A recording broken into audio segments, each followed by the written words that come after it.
नमस्कार। कार्यक्रम हाम्रो उत्पादनको विश्व बजारमा तपाईंलाई स्वागत छ। उपस्थित छौं लोकेन्द्र भट्ट र शान्ति लामा।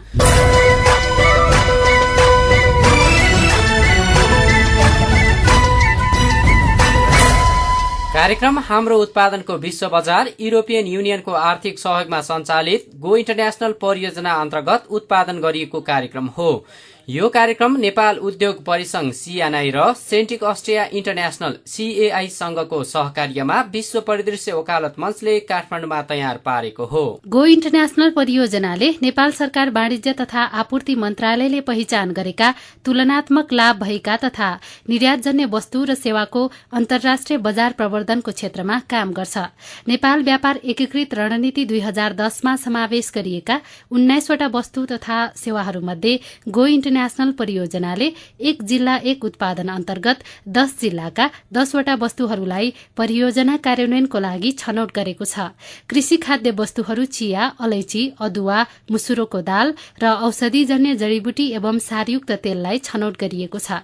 त्यस्तै हस्तकला तथा औद्योगिक वस्तुहरूमा चाँदीका गहना, नेपाली हाते कागज, पश्मिना र उनका उत्पादनहरू रहेका छन्।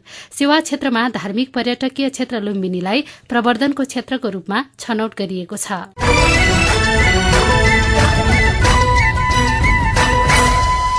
कार्यक्रम हाम्रो उत्पादनको विश्व बजारमा हामी निर्यातजन्य उत्पादनको बजारका विभिन्न पक्षहरू र स्थानीय स्तरमा उत्पादित वस्तु तथा सेवाको प्रवर्धन गर्नुका साथै त्यसको राष्ट्रिय र अन्तर्राष्ट्रिय बजारमा प्रवर्धनका लागि सरोकारवालाहरूसँग छलफल र अन्तर्क्रिया गर्छौं। कार्यक्रम हाम्रो उत्पादनको विश्व बजार हरेक बुधबार उज्यालो 90 नेटवर्क काठमाडौँसँगै Ilam FM Ilam, radio Lumbini Rupandehi, Bheri FM Nepalgunj, radio Karnali Jumla र रेडियो सुदूर आवाज डडेलधुराबाट प्रसारण हुन्छ। आजको कार्यक्रममा हामी अलैची विकास केन्द्र फिक्कल इलामका वरिष्ठ अलैची विकास अधिकृत पदम प्रसाद अधिकारीसँग अलैची उत्पादनको अवस्थाका विषयमा गरिएको कुराकानी। अहिले पहिलो कुरा मैले देखेको गुणस्तरीय अलैची उत्पादन गर्नु पहिलो कर्तव्य रहेको छ। अहिले गुणस्तरीय अलैची पनि उत्पादन हुन सकेको छैन। यसको मुख्य कुरा भनेको सिनियोलको जुन सेन्ट आउँछ अलैचीको, त्यो नै यसको प्रमुख विषय हो। अलैचीको जुन अहिले जति भाउ पाइरहेको छ त्यसकै कारणले पाएको छ। लुम्बिनी वरपरका बासिन्दासँग लुम्बिनी विकास कोषको सम्बन्ध सुधार तथा विस्तार परियोजनाका विषयमा कोषका सदस्य सचिव अजितमान तामाङसँग गरिएको कुराकानी। त्यो नै निकायका चाहिँ व्यक्तिहरू, त्यहाँका विज्ञहरू र समाजका व्यक्तिहरूले पनि सम्बन्धित निकायहरूमै हामीले चाहिँ घचघच्याउनु पर्ने हुन्छ र त्यहाँ चाहिँ हामीले नै गएर त्यहाँ उनीहरूलाई सचेतता गराउनु पर्ने हुन्छ। र बुद्धसँग सम्बन्धित ऐतिहासिक स्थल रामग्रामको विकास र प्रवर्धनको अभावका कारण ओझेलमा एक सामग्री सुनाउनेछौं। कार्यक्रम सुन्दै गर्नुहोला।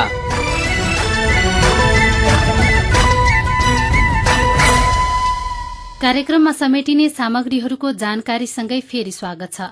नेपालमा अलैची खेतीको शुरूआत विक्रम सम्वत 1900 को दशकमा भएको मानिन्छ। त्यति बेला भारतको सिक्किमतिरबाट बिरुवा ल्याएर इलामको जोगमाईमा अलैची रोपिएको थियो। तर अलैचीको व्यावसायिक खेती भने निकै पछि मात्र विस्तार भएको हो।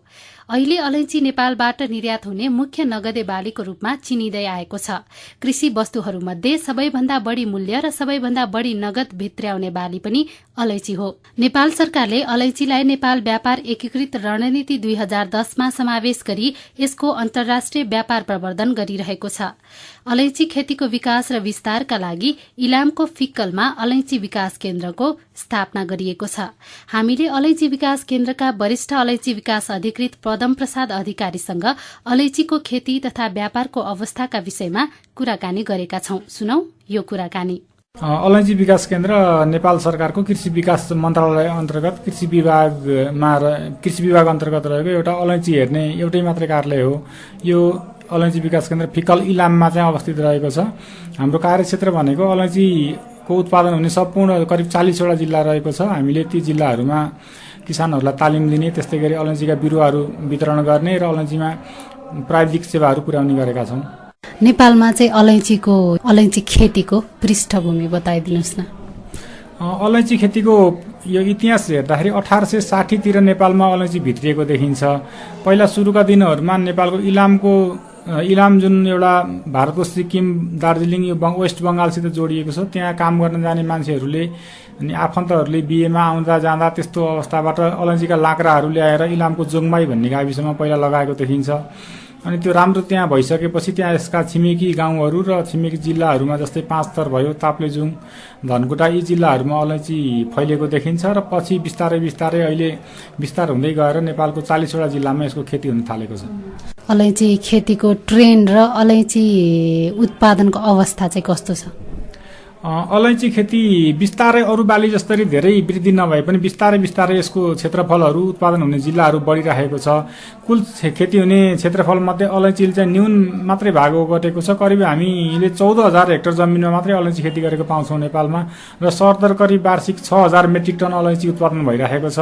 त्यो उत्पादन भएको अलैँची मध्ये 98% हामी निकासी गर्छौँ, खास गरेर भारतमा निकासी गर्छौँ भने 2% अलैँची मात्रै यहाँ खपत हुने गरेको छ। यसले हेर्दाखेरि अलैँची एउटा निर्यातयोग्य बालीको रूपमा लिन सकिन्छ। जसरी उत्पादन क्षेत्र चाहिँ विस्तार भएको भए पनि यसको उत्पादकता चाहिँ बढ्न नसकेको भनेर भनिन्छ। किन त्यस्तो भइरहेछ? त्यसको कारण चाहिँ के होला? यहाँले भन्नुभयो जस्तै वास्तवमा अलैँचीको क्षेत्रफल बढे पनि उत्पादकत्व बढ्न सकेको छैन। यसको मुख्य कारण के हो भन्दा अलैँचीमा विगत 10-15 वर्षदेखि नै यो छिर्के र फुर्के दुईवटा रोगहरूले आक्रान्त गरिरहेको थियो र हालका दिनहरूमा अलैँचीको बगान डढ्ने खालको जुन समस्या आएको छ त्यसको निराकरण हुन सकेको छैन। प्रभावकारी नियन्त्रण हुन त कृषि अनुसन्धान केन्द्रबाट विभिन्न प्रयासहरू भएको छ र केही सफलता र प्रारम्भिक पहिचान भइसकेको अवस्था छ। तर पनि किसानको खेतमा जुन एउटा समस्यालाई पहिचान हुन सक्ने खालको चाहिँ निराकरणको उपाय पत्ता नलागेर अलैँचीका बगानहरू मासिँदै गएको छ। अनि त्यस्तै गरी नयाँ बगान विस्तार गर्नको लागि पर्याप्त मात्रामा बिरुवाहरू पनि उपलब्ध हुन सकेको छैन। यो कारणहरूले गर्दाखेरि चाहिँ अलैँचीको उत्पादकत्व वास्तवमा जुन रूपमा बढ्नुपर्ने थियो त्यो बढेको छैन र उतार चढाव आएर घट्ने क्रममा पनि रहेको छ। इलाम पाँचथरकै पूर्वकै जिल्लाहरूकै कुरा गर्नु पर्दाखेरि विगतमा जसरी यो अलैँचीको उत्पादन अलैँचीको व्यापारै धानिराखेको क्षेत्रहरू थियो होइन, ती पुराना बगानहरू चाहिँ मासिँदै गएका छन्। अब त्यो पुराना बगानहरू जो मासिएर गए त्यसको पुनर्स्थापना गर्न सम्भव छ?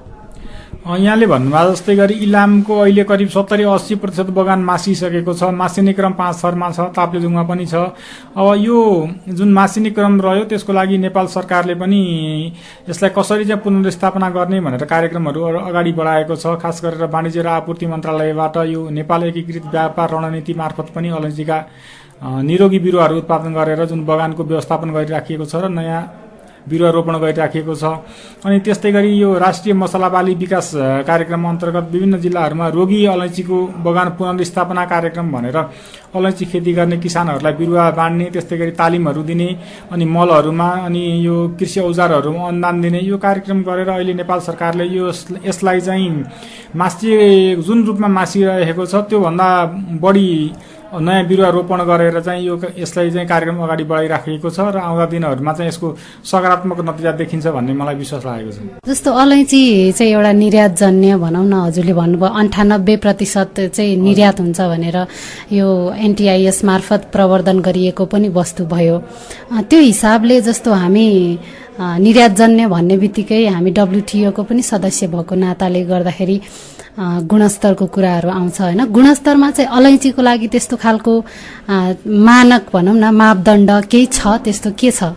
अलैँचीमा अहिले हामी पनि विश्व व्यापार संगठनमा प्रवेश गरिसकेको अवस्थामा हामीले निर्यात गर्ने वस्तुहरू विश्वमा यो व्यापार संगठनको मापदण्ड अनुरूप नै हुनुपर्छ। त्यसको लागि अलैँची पहिला धुवामा सुकाउने चलन थियो र धुवामा सुकाएको अलैँची स्वास्थ्यको दृष्टिकोणले हानिकारक हुन्छ भनेर अलैँची विकास केन्द्रकै पहलमा हामीले धुवा रहित अहिले इम्प्रुभ ड्रायरहरू जुन 2 ड्रमवाला आधुनिक भट्टी भनेर भन्छौँ त्यो विकास गरिएको छ। त्यसले गर्दाखेरि अहिले धुवा रहित अलैँची उत्पादन गर्न थालिसकिएको छ। अनि त्यस्तै गरी अलैँची ग्रेडिङको लागि पनि हामीले जसरी यो वर्ल्ड क्लास रजिस्ट्रेसन सिस्टम भनेर भनिन्छ, अलैँची ग्रेडिङ गर्नको लागि अलैँची ग्रेडरको पनि विकास भइसकेको छ र अरू कुराहरूमा किसानहरूलाई तालिम दिएर हामीले चाहिँ स्वस्थ अलैँची उत्पादन गर्नको लागि त्यो सुकाउनुभन्दा पहिला धुवाई पखाली गर्ने, त्यसपछि ग्रेडिङ गर्ने, अनि त्यसपछि अलैँचीको पुच्छार भन्ने हुन्छ त्यसलाई फाल्ने, त्यो खालका प्रयासहरू गरिएको छ। तर विश्व अब यो भनौँ खास गरी युरोपियन बजारलाई हेरेर त्यो अनुरूपको गुणस्तर कायम गर्ने त्यस्ता खालका कामहरूमा पनि हामी पछि परेको देख्छु मैले। जस्तो अब गुणस्तर कायम गर्ने प्रविधिहरूकै बारेमा कुरा गर्नु पर्दाखेरि अब कतिपय गुणस्तरकै बारेमा किसानहरू सचेत छैनन्, जागरुक छैनन्, अलिकति हेलचेक्राइ पनि गर्छन् भनिन्छ होइन। तर प्रविधिहरू पनि कति किसानहरू चाहिँ सुधारिएको भट्टी चाहिँ के भयो त्यसमा पनि कमजोरी भयो भनेर फेरि पनि परम्परागत भट्टीतिरै लागेका छन् रे। यो चाहिँ किन हामी झन् अगाडि बढ्नु परेमा किन त्यसरी पछाडि चाहिँ हट्दैछौँ होला? कस्तो छ भन्दाखेरि अलैँचीको जुन सुधारिएको भट्टी वितरण गरिएको छ, वास्तवमा हाम्रो यो प्राविधिक क्षमता पनि अलिकति कमजोर रहेको छ। सबै जिल्लाहरूमा प्राविधिक पनि हुनुहुन्न अलैँचीको भट्टी हेर्ने खालको। त्यो हुँदाखेरि जडान गर्ने क्रममा केही कमी कमजोरीहरू भएको हुनसक्छ, त्यसलाई चाहिँ सुधार गरेर लान सक्छौँ। तर इम्प्रुभ ड्रायरमा जुन 2 ड्रमवाला आधुनिक भट्टी छ, त्यसबाट सुकाइएको अलैँचीको जुन एउटा गुणस्तर कलर रङ हुनुपर्ने हो सुनौलो यो जुन कलेजी खालको त्यो आउँछ, धुवा लाग्दैन त्यसमा। त्यो खालको कतिपय किसानहरूले मन पनि पराइराख्नु भएको छ। एउटा अलिकति समस्या कहाँनिर आएको छ भन्दाखेरि परम्परागत भट्टी बनाउनको लागि किसानहरूले खर्च एकदम कम खर्चमा चाहिँ बनाउन सक्नुहुन्छ भने यो आधुनिक भट्टी बनाउनु पर्यो, पुरै जडान गर्नु पर्यो भने करिब 1 लाख रुपियाँ जति खर्च लाग्ने गरेको छ। हुन त नेपाल सरकारले निःशुल्क रूपमा आधा छुटमा पनि विभिन्न जिल्लाहरूमा अहिले यो वाणिज्य र आपूर्ति मन्त्रालय मार्फत पनि यो अलैँचीका भट्टीहरू चाहिँ वितरण गरिराखेको छ। त्यसले आगामी दिनहरूमा यो किसानहरूले उन्नत भट्टीमा नै सुकाउनु छ जस्तो लाग्छ मलाई। जबसम्म व्यापारीहरूले अहिले जुन उन्नत भट्टीमा सुकाएको र स्थानीय भट्टीमा सुकाएको अलैँचीको मूल्य एउटै दिइराख्नु भएको अवस्था छ र उहाँहरूले चाहिँ राम्रो उन्नत भट्टीमा सुकाएको जहाँ धुवा लागेको छैन त्यसको मूल्य बढी र स्थानीय भट्टीमा सुकाएको अलैँचीको मूल्य एकदम कम गर्नुभयो भने किसानहरूले बढी मूल्य पाउने आशमा पनि यो भट्टीको प्रचार प्रसार हुन सक्छ र प्रयोग बढ्छ जस्तो मलाई लाग्छ। जस्तो तपाईँ एकजना अलैँचीको प्राविधिक विज्ञ पनि हुनुहुन्छ हैन? यो अलैँचीलाई चाहिँ जसरी हामीले एउटा अलैँचीको बिया बेच्छौँ नि, त्यसलाई चाहिँ जस्तो हाम्रो यही नेपालमै त्यसलाई वस्तुको त्यसको उत्पादनको विविधीकरण गरेर अर्थात् त्यसलाई चाहिँ भ्यालु एड गर्ने खालको उत्पादनको विविधीकरण गरेर बेच्न सकिने सम्भावनाहरू चाहिँ के हुन सक्छ? अहिले पहिलो कुरा मैले देखेको गुणस्तरीय अलैँची उत्पादन गर्नु पहिलो कर्तव्य रहेको छ। अहिले गुणस्तरीय अलैँची पनि उत्पादन हुन सकेको छैन। यसको मुख्य कुरा भनेको सिनियोलको जुन सेन्ट आउँछ अलैँचीको, त्यो नै यसको प्रमुख विषय हो। अलैँचीको जुन अहिले जति भाउ पाइरहेको छ त्यसकै कारणले पाएको छ र अहिलेसम्म हामीले त्यसरी त्यतातर्फ प्रयास गरेको देखिँदैन र गरेका छैनौँ। अब आउँदा दिनहरूमा वास्तवमा युरोपियन अमेरिकन बजारलाई हेर्ने हो भने त्यसको एउटा तेल निकालेर जुन सिनियोल भन्ने एउटा भोलाटाइल तेल हुन्छ त्यसलाई प्रवर्धन गर्न सक्यौँ भने भ्यालु एड पनि हुन्छ र थोरै परिमाण निकासी गरेर बढी विदेशी मुद्रा आर्जन गर्न सक्छौँ। यो सम्भावना रहन्छ, तर अहिले हाम्रो क्षमता त्यहाँसम्म पुगिसकेको अवस्था छैन। यसको लागि चाहिँ अब यो विश्व मान्यता प्राप्त प्रयोगशालाहरूको विकास गर्नुपर्ने हुन्छ। त्यस्तै अनुरूप त्यसलाई दक्ष जनशक्तिको पनि विकास गर्नुपर्छ र त्यो कुराहरू अहिले अगाडि बढेको पाइँदैन। अहिले तत्कालै चाहिँ नेपाल सरकारको तर्फबाट अलैँची विकासको लागि, अलैँची खेतीको विकासको लागि चाहिँ के कार्यक्रमहरू छन्? अलैँची विकासको लागि अलैँची विकास केन्द्र अनि त्यस्तै गरी जिल्ला कृषि विकास कार्यालयहरूले प्रशस्त प्रयासहरू गरेको पाइन्छ। अहिले अलैँची विकास केन्द्रले किसानहरूलाई निरोगी बिरुवाहरू हामी वर्षको करिब 5 देखि 6 लाख वितरण गर्दै आइरहेका छौँ। यसबाट बगान विस्तारमा ठुलो सघाउ पुगेको छ। त्यस्तै गरी अलैँची विकास केन्द्रमा यो NTIS 2010 र हाम्रो यो नियमित कार्यक्रम मार्फत किसानहरूलाई बोलाएर सघन रूपमा 1 वर्षमा करिब 75-100 जनालाई 75 जनादेखि लिएर 100 जनासम्मलाई तालिम दिने गरेका छौँ। यसबाट पनि जनशक्ति विकासमा सहयोग पुगेको छ। यसको अतिरिक्त अलैँची हुने सम्भाव्य जिल्लाहरूमा गएर हामीले स्थलगत रूपमा पनि घुम्ती तालिमहरू सञ्चालन गरेका छौँ र किसानहरूलाई त्यसबाट पनि अलैँची खेती सम्बन्धी ज्ञानहरू मिलेको छ र जिल्ला कृषि विकास कार्यालयहरूले अहिले 50% अनुदानमा अलैँचीको बिउहरू वितरण गर्ने, बिरुवाहरू वितरण गर्ने र तालिमहरू दिने काम गर्नुभएको छ। यी प्रयासहरू किसानहरू सामु पुगेका छन्। हुन त यी सबै प्रयासहरू पर्याप्त छ भन्न त सकिँदैन, तर पनि नेपाल सरकारको तर्फबाट अलैँचीको यो विकास गर्नको लागि क्षेत्र विस्तार त्यस्तै गरी प्रविधि विस्तार गर्नको लागि प्रयासहरू पनि भएको पाइन्छ। यो रोग मुक्त अलैँचीको बिरुवा उत्पादन गर्नको लागि चाहिँ अनुसन्धानहरू चाहिँ के भइरहेछ? यसको लागि नेपाल कृषि अनुसन्धान परिषदले आफ्नो तर्फबाट सक्दो प्रयास गरिराख्नु भएको छ। खास गरेर कृषि अनुसन्धान केन्द्र पाखरीवासले अलैँचीमा लाग्ने जुन एउटा बगान डढ्ने रोग थियो त्यसमा 7 प्रकारका ढुसीहरूबाट यो हुन्छ भनेर प्रारम्भिक पहिचान गरिसक्नु भएको छ र अब यो ढुसीलाई कसरी निराकरण गर्ने भनेर त्यसको समाधानको प्रयासमा हुनुहुन्छ। र अन्य यो किराको सम्बन्धमा गवारो किरा, झुसिल किरा हुन्छ, थ्रिप्स हो, यी किराहरू भने हामी अहिले भइराखेकै प्रविधिबाट सफलतापूर्वक नियन्त्रण गर्न सकिरहेका छौँ र जुन अहिले बगान डढ्ने समस्या हो त्यसको चाहिँ कारक तत्त्व पहिचान भइसकेको तर त्यसको निराकरण भने पत्ता लाग्न बाँकी रहेको अवस्था रहेको छ र यो प्रयासहरू निरन्तर जारी राखिएको छ। स्वस्थ गुणस्तरको अलैँची उत्पादनको लागि कृषकलाई चाहिँ के सुझाव दिनुहुन्छ? किसानहरूले स्वस्थ अलैँचीको गुणस्तरीय उत्पादन गर्नको लागि सर्वप्रथम त उहाँको बगान यदि रोगी भइसकेको छ, यदि 70% भन्दा पनि बढी बगानहरू नष्ट भइसकेको छ भने त्यसलाई उखलेर गाडेर त्यसमा भएका रोग किराहरूलाई नष्ट गर्नुपर्छ। त्यसपछि खनजोत गरेर 2 वर्ष चाहिँ त्यो जमिन खाली राख्नुपर्ने अवस्था रहेको छ। अनि त्यसपछि रोप्ने क्रममा अहिले माटोमा मल खादको पनि निकै कमी भएको छ। खाल्टो खन्ने, त्यसपछि त्यसमा गोबर मलहरू मिलाएर अलैँची लगाउने र अलैँची लगाइसकेपछि जुन एउटा स्याहार समार नगर्ने चलन थियो त्यसलाई तोडेर अब हामीले वर्षै नै त्यसलाई गोडमेल गर्ने र मलजल पनि दिँदै जाने गर्नुपर्छ। र किसानहरूले स्वस्थ उत्पादन गर्नको लागि एउटा नियमित रूपमा खेतको अवलोकन गर्ने र रोग किराहरू लागेको छ भने त्यसको निराकरणको लागि प्राविधिकसँग सल्लाह गरेर त्यसको निराकरण गर्नुभयो भने स्वस्थ अलैँचीको बिरुवा र त्यस्तै गरी फल पनि उहाँहरूले उत्पादन गर्न सक्नुहुन्छ। अन्तिममा म सबै अलैँची खेती गर्ने जो किसान दाजुभाइ दिदीबहिनीहरू हुनुहुन्छ उहाँहरूले गुणस्तरीय अलैँची उत्पादन गर्नको लागि सुरुदेखि नै प्राविधिकको रेखदेखमा सल्लाहमा चाहिँ अलैँचीको उत्पादन गर्नुहोस्। जथाभावी रूपमा यो जात मिलाएर उचाइ मिलाएर मात्रै लगाउने गर्नुपर्छ। जातहरू अलैँचीका जातहरू जुन कुनै गर्मी सहन सक्ने खालको हुन्छन्, कुनै चाहिँ चिसो सहने खालको हुन्छ, त्यसलाई मिलाएर लगाएको खण्डमा मात्र दिगो रूपमा उत्पादन लिन सकिन्छ। अनि त्यस्तै गरी अलैँचीले व्यावसायिक उत्पादन दिने भनेको 20 वर्ष जति मात्रै हुन्छ। त्योभन्दा बढी पुरानो बगान छ भने त्यसलाई हटाउने र नयाँ बगानहरू लगाउने गर्नुपर्छ। यही सुझाव म किसानहरूलाई दिन चाहन्छु। उहाँ हुनुहुन्थ्यो अलैँची विकास केन्द्र फिक्कल इलामका वरिष्ठ अलैँची विकास अधिकृत पदम प्रसाद अधिकारी। अलैँचीको उत्पादन र व्यापार सम्बन्धी हामीसँग कुराकानी गर्दै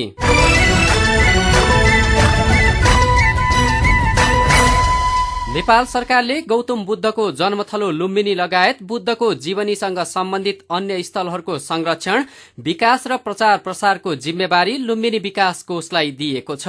लुम्बिनी विकास कोष र लुम्बिनी गुरु योजनाका लागि आएका विभिन्न सहयोगहरू लुम्बिनी बगैँचाभित्र मात्र सीमित भएका कारण अन्य क्षेत्रको विकासको मुद्दा ओझेलमा परेको स्थानीयवासीहरू गुनासो गर्दछन्। बुद्धसँग सम्बन्धित पर्यटकीय क्षेत्रको रूपमा विकास गर्न नसक्दा नवलपरासीमा रहेको रामग्राम स्तूप ओझेलमा परेको छ। यसको विकास तथा प्रचार प्रसारमा जिम्मेवार सरकारी निकाय तथा राजनीतिक क्षेत्रको प्रयासको अभावका कारण यो क्षेत्र ओझेलमा परेको सरोकारवालाहरूको भनाइ छ। रूपन्देहीबाट हाम्रा सहकर्मी प्रकाश गौतमको यो सामग्री। नवलपरासी जिल्लाको रामग्राम नगरपालिका स्थित महत्वपूर्ण धार्मिक एवं ऐतिहासिक तथा पुरातात्विक स्थल रामग्राम स्तूपको उचित विकास, प्रचार प्रसार र व्यवस्था हुन नसक्दा रामग्राम स्तूप ओझेलमा परेको छ। रामग्राम स्तूपमा भगवान गौतम बुद्धको अष्टधातु रहेको ऐतिहासिक स्थललाई लुम्बिनी विकास कोषले स्तूपको विकास तथा संरक्षणको कार्य प्रभावकारी बनाउने कार्य गर्न नसकेकाले यस्ता पर्यटकीय क्षेत्र निकै ओझेलमा परेको रामग्राम पर्यटन प्रवर्धन समितिका अध्यक्ष श्रीधर बस्यालले बताउनु भएको छ।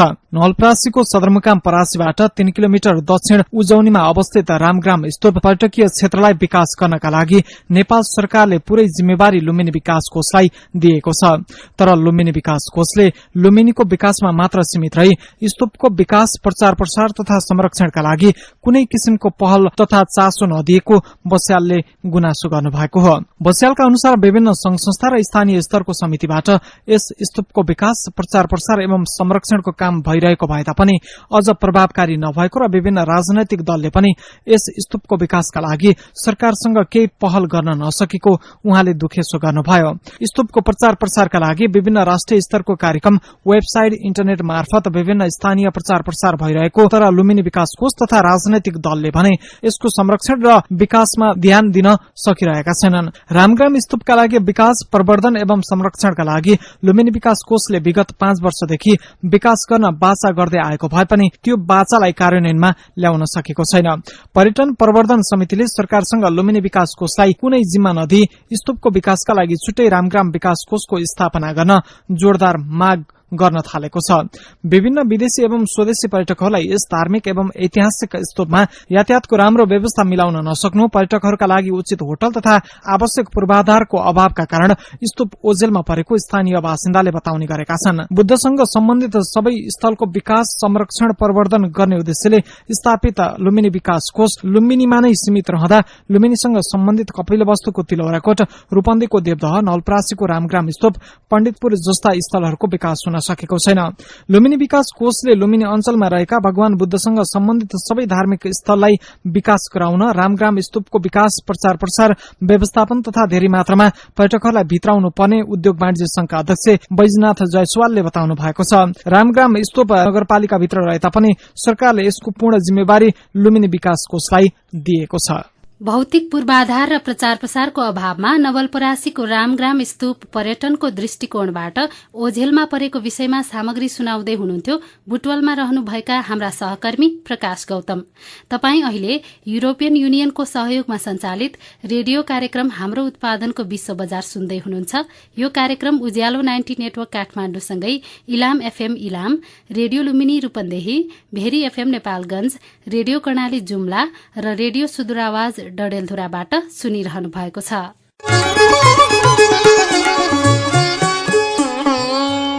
गो इन्टरनेशनल परियोजना अन्तर्गत स्थानीय स्तरका व्यापार व्यवसाय बढ़ाउन र स्थानीय स्तरका साना तथा मझौला उद्यमीहरूलाई व्यापार सल्लाह र व्यवसाय विकास सेवा प्रदान गर्नको लागि 5 वटै विकास क्षेत्रमा सेवा विकास केन्द्रको स्थापना गरिएको छ।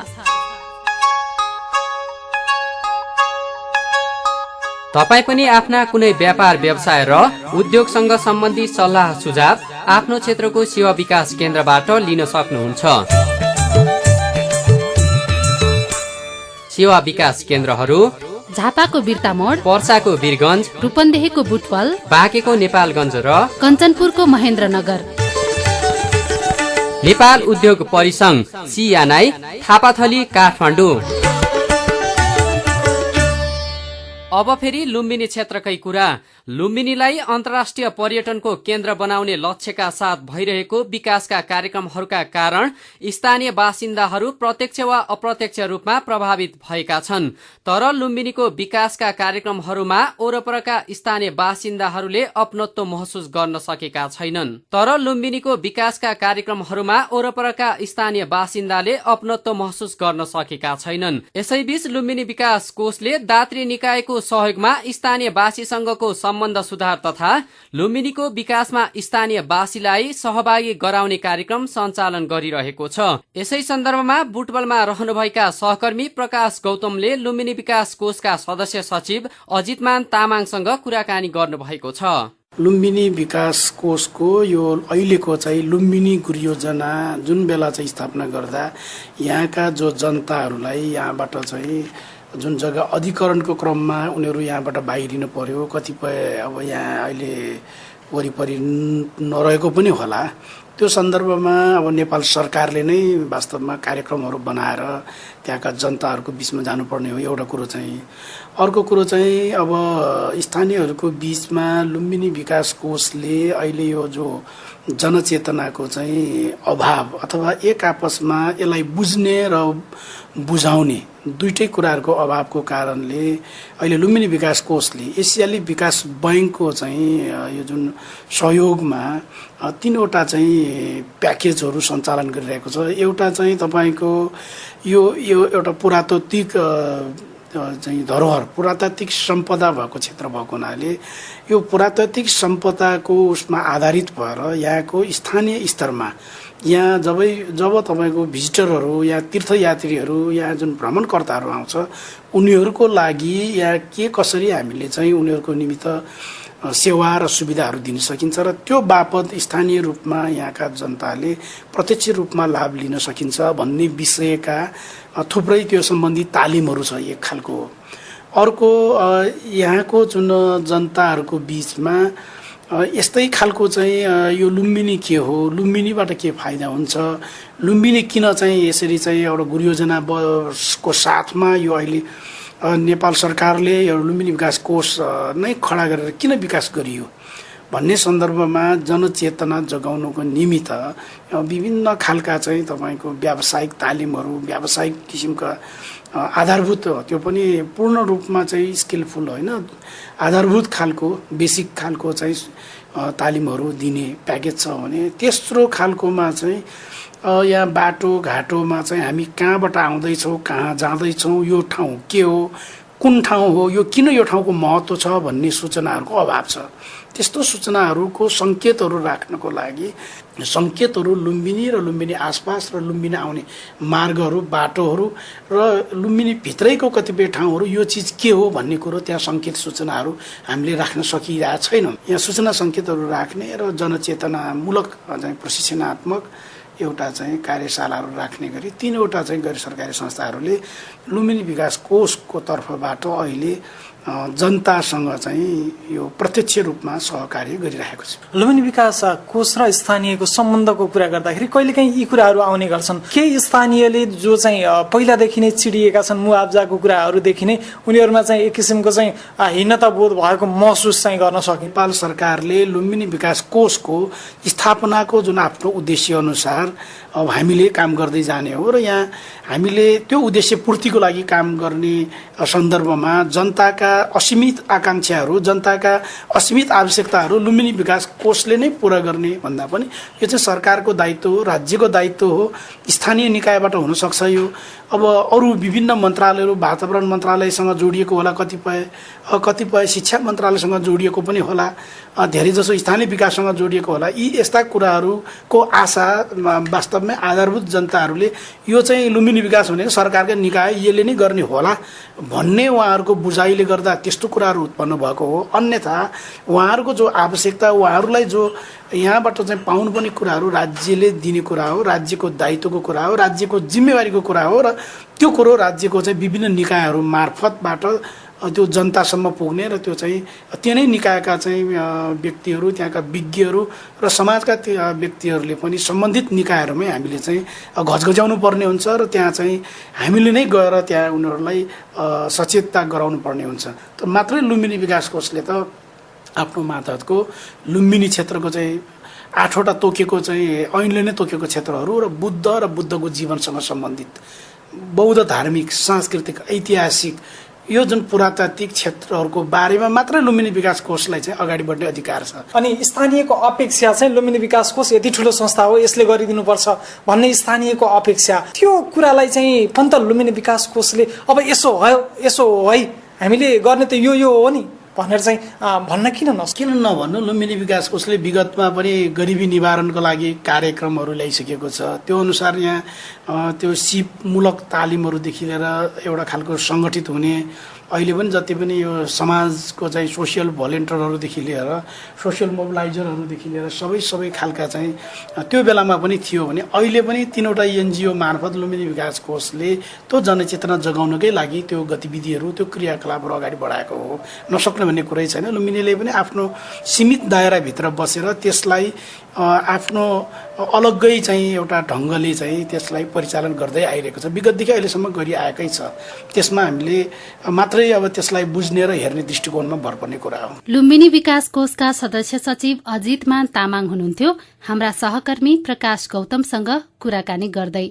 आजको कार्यक्रम यति नै। कार्यक्रमबारे तपाईंको सल्लाह, सुझाव र प्रतिक्रिया पठाउनका लागि हाम्रो ठेगाना हो रेडियो कार्यक्रम हाम्रो उत्पादनको विश्व बजार, विश्व परिदृश्य वकालत मञ्च, post box number 9929 Kalanki Kathmandu, phone तथा फ्याक्स नम्बर 014284111। साथमा हाम्रो इमेल ठेगाना wvaf.radio@gmail.com मा पनि पत्राचार गर्न सक्नुहुन्छ। तपाई हामीलाई उत्पादन तथा व्यापार सम्बन्धी प्रश्न तथा समस्या पनि पठाउन सक्नुहुन्छ। यसका साथै तपाईले हाम्रो उत्पादनको विश्व बजार सुनिरहनु भएको स्थानीय रेडियो मार्फत पनि हामीलाई सल्लाह र सुझाव पठाउन सक्नुहुन्छ। आजको कार्यक्रम सुन्न भएकोमा तपाईलाई धन्यवाद। कार्यक्रम उत्पादन सहयोगी दिनेश निरौला र गो इन्टरनेशनल परियोजनाका प्रबन्धक सीता गौतम आचार्यलाई पनि धन्यवाद दिँदै आगामी सातासम्मका लागि कार्यक्रमबाट शान्ति लामासँगै लोकेन्द्र भट्ट बिदा हुन्छौं। नमस्कार।